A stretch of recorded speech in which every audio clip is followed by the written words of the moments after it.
Assalamu alaikum wa rahmatullahi wa barakatuh. Welcome to another interesting episode of The Headliner. In fact, this is the first episode that we're presenting this time around. I'm your host, Umar Isa Dandago. We're recording this on Tuesday, the 16th of April 2024. Like I said, I'm Umar Isa Dandago on Mikia TV. Since last Saturday, the media all over the world have been bombarding us with reports, analyses, and interviews about Iranian attacks on Israel. Iran says that was a response to an Israeli attack earlier this month on its consulate in Damascus, the capital city of Bashar al-Assad's Syria, killing high-ups in the Iranian military. Right now, the media, especially in the West, are accused of only focusing on the Israeli side. But is it true that they're not focusing on the Iranian side as well? They're not doing justice to the Iranian side. We'll find out in the course of the program. Well, to discuss this, I'm joined by Isma'il M Ahmad. He is a freelance journalist with focus on international diplomacy and conflicts.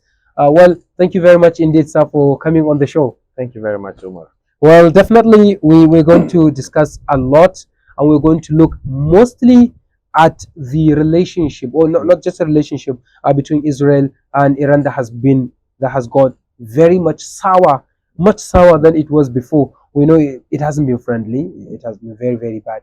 But then this time around, there is an escalation. I'm going to come to the reason why we have this latest escalation. But what can you say on the whole about your general assessment of how the media in plural, have been covering this latest escalation about the attack on Israel, which followed after the attack on the consulate of Iran in Damascus? How would you assess the media's coverage as a journalist and diplomatic analyst on this issue? Well, Alhamdulillah, I think when we are talking about the media coverage that concerns the Israeli and Iranian relationships, way back in the 4.5 decades, that's 45 years back, I think whenever the politicians engage in throwing stones at each other, and at the same time the media does the same. No. How does the media also participate in really, this stone throws? Both sides have their own media that represents their own interests. Yes, and whenever there is a fuse, between the two countries, the media represents its own bosses. There is media control in Iran, as well as even the West. They can even portray that there is a media freedom in the West. Well, but only the traditional understanding is that the media in the West are much freer than the media in other parts of the world, particularly the Middle East, particularly Iran. You can say that, but it's not dictative as it is in some parts of the world, like in the East, Iran and other Arab countries, and even in the Latin America. Let's not talk about China also, or Russia. Yes, talk about China and Russia. But I think the media in the West, it's representing the Western interest, the Western influence, the Western strategy. So whenever there is a clash, or when relationship went sour between Iran and Israel, or Iran and the West, there must be counter strategy. There will be strategies and counter strategies between the media, counter representation, and even counter misrepresentation between the two. In the West, there are many things that have been associated with Iran in the media. Fundamentalism, there is irrationality, there is deception, there is even brutality, there is misconception and religious extremism also, and fundamentalism. Fundamentalism. I think so. In any way, the West or Israel, the West, and not talk about Israel specific, the West and Iran, they can never be on the same page concerning. Oh, really? But they were in the late 2000s. I mean 2010s, for example, when Iran helped under the command of Qasem Soleimani helped the Americans fight ISIS in Syria and Iraq. No, So you there was can this. no, I you understand. cannot you cannot directly say so. If you Okay. even if you want to bring when relationships were very fruitful between Okay. Iran and those countries, you can take it way back before the revolution of Oh, 1979, during the Shah during the Shah era. Dynasty, Yes. when it was a very fruitful relationship between Iran and Israel, Oh. Iran and the West for the past 26 years, Oh. because it was the West that orchestrated a coup that removed Prime Minister Mohammed Mossadegh and they installed Shah Reza Pahlavi. You understand? Definitely. I remember this history. Yes, of course. Yeah, and he ruled for the 26 years. He even he was very, very close ally of the West and close ally of Israel. So after he was overthrew during the 1979 revolution, yes. then definitely relationship was at a very low stage and up to date. Okay. I remember the storming of the American embassy. Yes, of in course. Tehran by students. Yeah, you can recall all those incidents, and even before that, prior to that, you can even ask questions. I didn't want us to us back to history, yes, but you can even ask questions of why Prime Minister Mohammed Mossadegh was removed from power. It was the CIA and the Western allies. MI6, the British MI6. Yes, of course. That even importing people into Iran, destabilize the country, and even is just a reason of he wants his own country to own its own oil. Oh, yes. So it's about oil. Yes, of course, it's about oil that they remove Mossadegh. So back into the business. Yes. Right from 1979 up to date, they always portray Iran as a country of extreme fundamentalism. Okay, depression, brutality, and everything. So whenever suppression of women's rights, definitely. Look at the protests that have been happening in Iran since 2022 after the killing of Mahsa Amini. Yes, even that event was very much exaggerated by the Western. Yeah, of course, it was very much. Even the protests and the burning of headscarf by women. Yes, and cutting their hair. Yes, it was very tense. Really, it was very tense, and the Western media influenced the protests there in Iran, and that is why you understand, and that is why they have complete control over information and communications inside Iran. And when you take about when you go about his back in history, after 1979 revolution, the Iranians were forced, okay, to create their own side of the media. Okay. Do you understand? You said were forced, as in how? Who forced them? The Western media. Okay. Yes, of course. Because I remember one of our teachers. Okay. Was telling us that one of the most powerful weapon of the West is the media. Oh God. Yeah, really. One of the most powerful weapon of the West is the media. They can use the media in the West to destroy your image. They can use the media to stage a coup. They can use the media to destabilize your own country. So you're saying that a lot of people, as they believe, Saddam Hussein was a bad guy, Gaddafi was a bad guy, Abacha was a bad guy. You're saying that there was a little bit of Western media's influence in that portrayal, for example? I cannot say they're not bad guys, but what I'm saying is that even if they are bad guys, there must be the good side of them, and that's what you will never hear from the Western side. The good side of them. You understand? So they would not tell you that the Iraqi military was the most powerful during Saddam at that time. No, it wasn't the most powerful, really, so to say. It wasn't during the. But he said it. Saddam. No, everyone can say he's the most powerful in the world. Even not in the world, in the region. Even in African countries. Even terrorists, they can even claim that they are the most powerful. Yeah, they can claim territory. They can invade communities. Okay, they can deter militaries. Okay, you understand? Sure. So, but what we are saying is that the media in the West, they always target their own enemies. Okay. And not even targeting the government, but even the society. Okay. Yeah, there is total discrimination in reportage. Okay. Whenever there is, let's just take an example of a disaster. Yeah. Even a disaster. Natural disaster. Natural disaster. Yeah. There was shootings in the United States that killed more than 120. Is it way back in Texas? Okay. The media coverage there was a very, very comprehensive. Names were mentioned. Yeah. You understand? Parents were mentioned. Lengthy articles, interviews, and everything. Yeah. But there was bomb attack in Kerman in Iran, which killed almost 200 people. Terrorist attack, bomb attack in Kerman. When? Just last year. Okay. Yes. Okay, in Kerman. Yeah.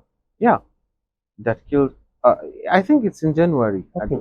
January or December. Okay. Yeah. In Kerman in Iran. But do you know that? Do you know how the Western media covered the event? No, how? Yeah, they only brought out the reason or the negligence of the security and the government in Iran that led to the bombing, and they even they aired what the Iranian leader, the Ayatollah there, saying, vow to punish those that were responsible for the attack. There wasn't comprehensive, but to comprehensively cover a critical and complex event like that one, there was the need for the Western journalists to travel to Iran, see for their eyes, do interviews with the local community that were affected by the attacks. What if they were not granted the chance because they were Westerners? There are Western media in Iran. Okay? Western media reporters in Iran? Of course, definitely. Of course. There are Western reporters in Iran. Okay? There is no huge restriction, as you can see. Okay? There is no restriction in reporting news. There may be, or there could be some places or some news that may be screened, okay, because of their own interests and influence. So that one is bad in journalism. Yeah, of media censorship. Definitely. That is why I told you it was later, after the 1979 revolution, Iran came up with their own counter media war. Okay. They created, I think it's Al-Alam channel. Okay. That is 24-hour channel that broadcasts in Arabic. Okay. Because what Iran needs is the influence and in Arab neighboring countries. Yes, definitely. To be accepted. To be accepted. Okay. Acceptance in Arab neighboring countries. But has it been accepted? Because Iran is being treated as a bully. Ben Wallace, former defense secretary of the UK, wrote an article, has written an article. It was published in the morning, this morning, today, Tuesday, that Iran is a bully and it needs to be hit twice as hard, as he put it in the headline of the article. Other countries in the Middle East, in the region of the Middle East, see Iran as a bully because of that quote-unquote Hulayat al-Faqih, I think that's what they call it, the idea or the agenda of expansionism. I mean, that's why it would not be accepted by the neighbors. Yeah, it is accepted by some neighbors. Okay. Accepted or forced to accept? No, accepted by some neighbors. I don't get it. Syria is an example. The people rose against their leader, this guy, Assad, Bashar al-Assad. He was accused of gassing his people, using chemical weapons as an accusation, even though they disputed it to do justice to him. Who came to his rescue? He was about to be overthrown. But who came to his rescue? It was Iran and Russia. And Russia that came to his rescue. And that is why he is still in power.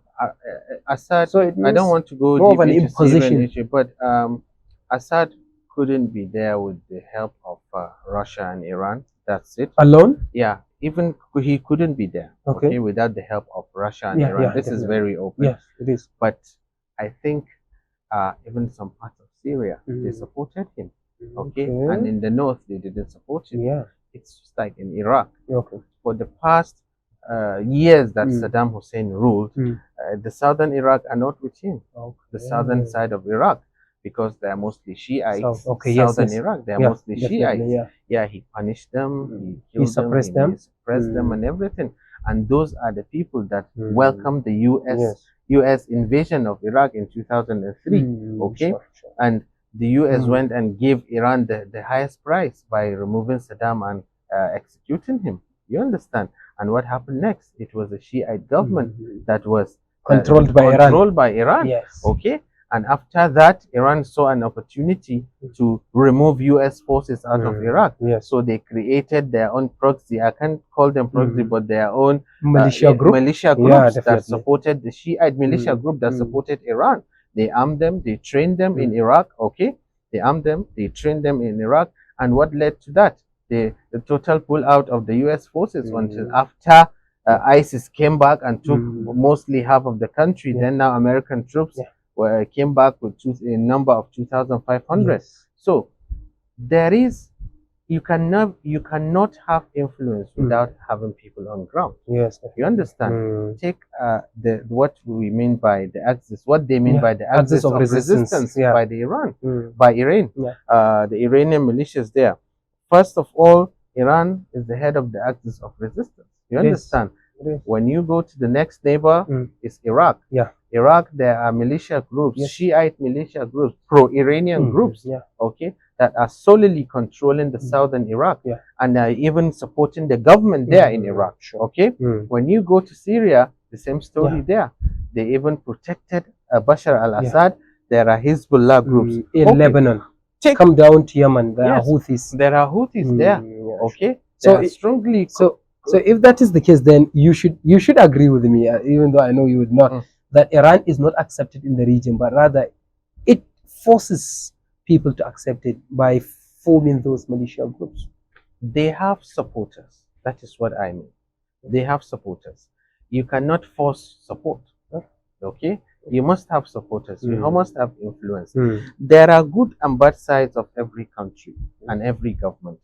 The most highest enemy to Israel is Iran. Yeah. But have you ever heard from a Western media that there are more than 20,000 Jews living in Iran? Oh God. Have you ever heard of there is a Jewish hospital built and run by the Iranian government in Iran? Wow. Okay. No, never heard. You've never heard that, because you will never hear this in the Western media. Okay. All you will hear in the Western media is anti-Iran, and all you will hear in Iran is anti-West. No, that's the next question I was trying to throw at you. It's anti-West. That is what I'm telling you. That so even Iran is not doing justice to the West. If that is really. Yeah, really. So it's a tit for tat thing. It's counter-offensive. Yeah. You put it on. It's counter. That is why I say it is a counter coverage. It's coverage and counter coverage. It's counter representation and counter misrepresentation. In Iran, West is evil in Iranian media. The West is evil. In Iranian media, you can even clearly write "death to Israel" in the newspapers. It's not allowed. It's allowed. Yes. There is no problem. There is no problem about that. Yes. And that it's a defamatory statement. Iran's future goals. Okay. Yeah. Their own future goals. What they want in the future. Yes. Okay. Is to conquer the world. Yeah. not even conquer the world. The champions of the Palestinian cause. Okay. Yeah. They want to show themselves to the world. They want to show the world that they are the champions of the Palestinian cause. Yes. Okay. And that to them, exporting their own idea. Okay. By supporting Hamas.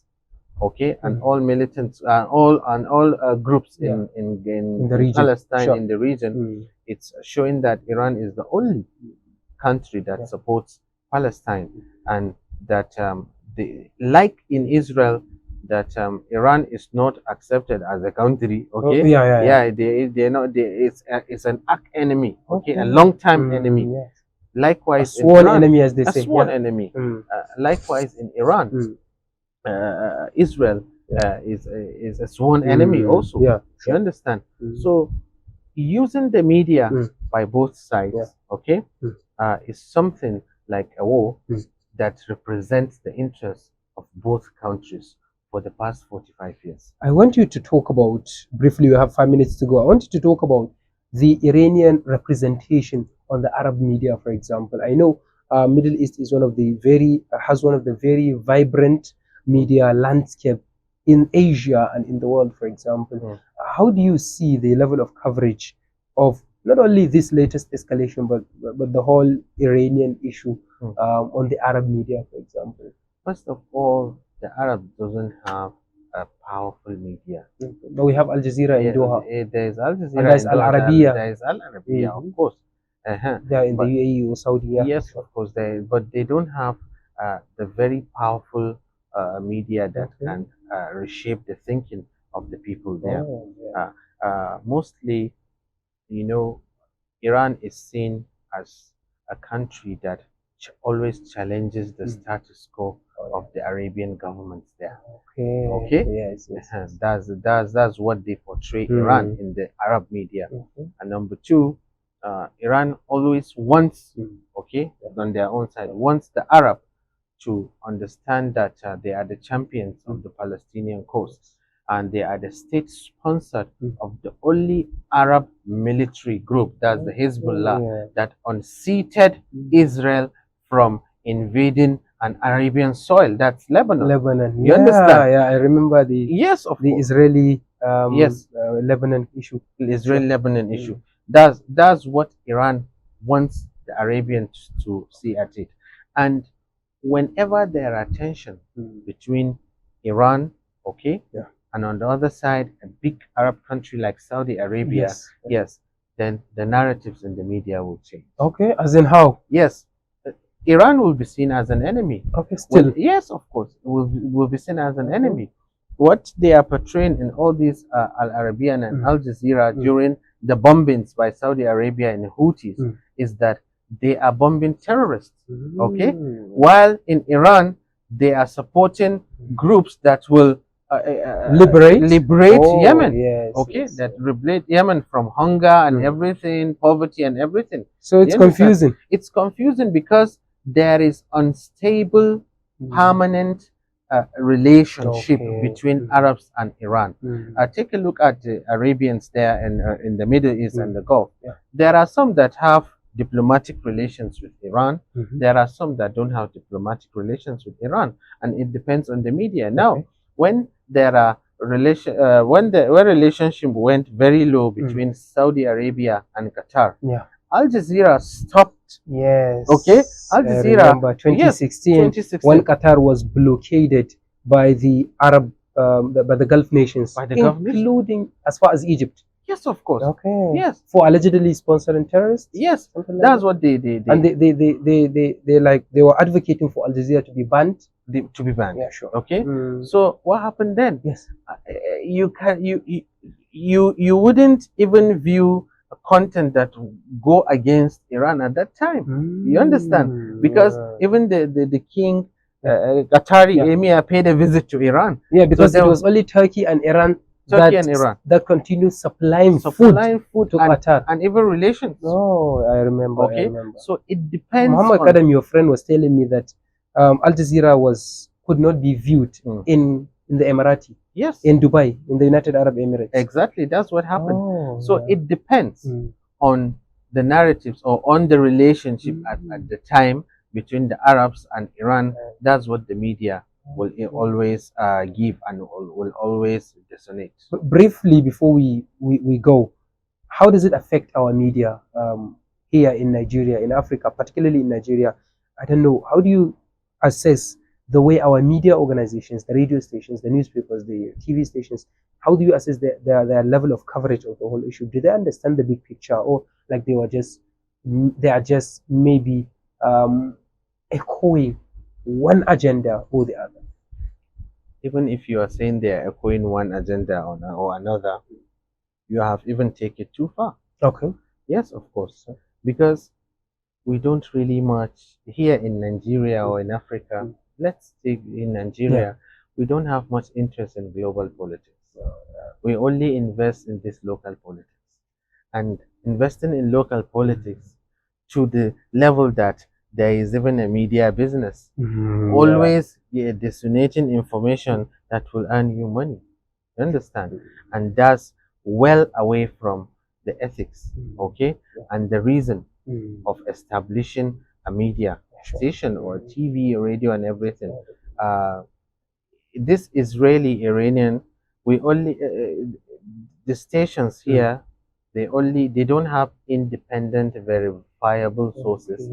They only get their news from other media there. So when a Western media portrays Iran as terrorism, they can easily copy it as terrorist. Okay, Iran as a terrorist state, they can even copy it as Iran as terrorist. So you're trying to say that when they look at the media, the Western media narrative, they should also balance it with an Iranian narrative. That's what's supposed to be. Okay. That's what's supposed to be. No, you have to look at the picture critically, understand the conflict.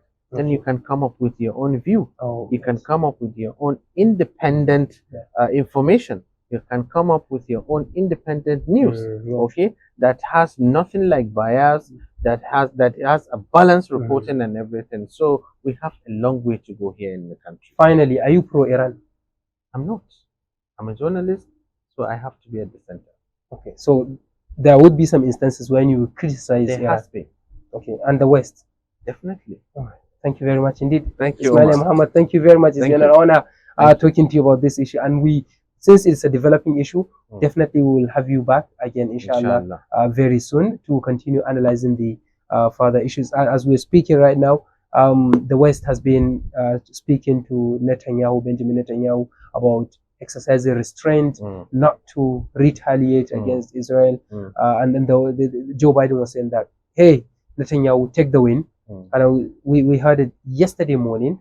The Lord Cameron, the British Foreign Secretary David Cameron, was also echoing this statement of Joe Biden, saying that, hey, Netanyahu, take the win, and we don't want you to go further. We don't want any further escalation. But I don't know whether they're cautioning this guy Netanyahu for their own economic benefit. So this is another issue to look at. For their own economic benefit and security. Yeah, sure. Yes, because Netanyahu deliberately, he knows that he's going to provoke Iran, and Iran will retaliate. So definitely he strike at the Iranian embassy in Syria for two reasons. Let me round it up for two reasons. One, to take attention out of Gaza and the atrocities he's committing in Gaza. And secondly, he knew the ball will be at his court for response and retaliation. And the call for response and retaliation in Israel will be very high. So definitely, once he said that he's not going to retaliate, the Western will organize a coalition or anti-Iranian coalition that will back him up. You understand? So that is what he wants, and that is what he can get. But mark you, between there is two difference between retaliation and reprisal. Okay. You understand? What are they? Yeah. Once Netanyahu make the mistake of retaliating to this Iranian retaliation, then he will definitely get reprisal. Yes, and that is what the West is affair of. Okay. Yes, because the attack took place on April 1st. Yes. Iran took 10 days informing them that we are going to attack you, we are going to attack you. That is just a simple message of saying, get ready. Yeah, get ready. Get ready. Yes. And they were ready. And they got ready, yes. They got ready. With the help of the Jordanians. Yes. And the Jordanians, US, Americans, French. yes, UK and French. Even though the Saudis are disputing their role. Yeah, they didn't really. They didn't, because Saudi Arabia wants to have a good relationship with Iran now. Because and even the Israelis. Yeah, sure. Okay, they are taking a good stand and balance at the right time. Sure. Well, thank you very much indeed, Isma'il M Ahmad. This is a very, very interesting issue, and we will definitely come back with more and more analysis on this issue and more. My name is Umar Isa Dandago. On behalf of everyone that has contributed to the production of the show, the producer is Dr. Ali Musa at Coventry University. Muhammad Kudubu is my video editor and cameraman. On behalf of everyone, like I said, my name is Umar Isa Dandago, and we are coming back very soon. Assalamu alaikum warahmatullahi wabarakatuh.